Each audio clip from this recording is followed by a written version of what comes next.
Hi guys, कसे आहेत तुम्ही? स्वागत आहे तुमचं सारिका घरगुडवे या चॅनलवर.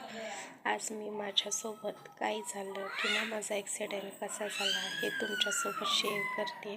मला माहिती नाही माझे व्हिडिओ कसे होतात कसे नाही, पण मला एक आवड आहे म्हणून मी व्हिडिओ बनवते.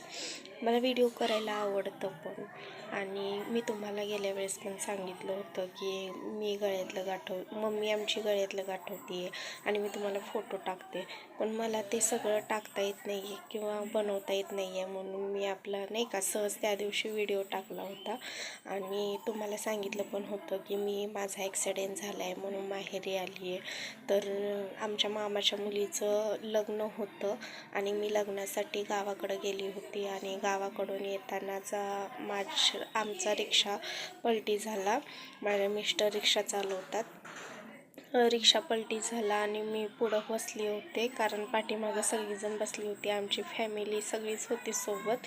आणि हे बघा, मला इथं पण टाके पडले होते. मला टोटली 23 टाके पडलेले आहेत.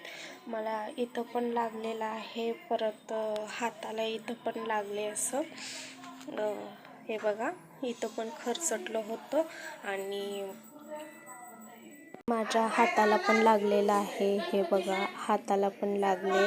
आणि मला तुमच्यासोबत असं शेअर करायचं वाटलं म्हणून मी करते. माझ्या पायाला पण लागलं होतं. माझा खूप मोठा जबरदस्त ॲक्सिडेंट झाला होता आणि नाही का, मला चालता पण येत नव्हतं, फिरता पण येत नव्हतं. आणि सहज आज असं वाटलं की तुमच्यासोबत शेअर करावं. असंच त्या गोष्टीची मला नाही का आठवण झाली, म्हणून मी म्हटलं चला आता आज आपण बसल्या बसल्या नाही का तुमच्यासोबत गप्पा माराव्या किंवा माझ्यासोबत असं कसं काय झालं हे सांगूया.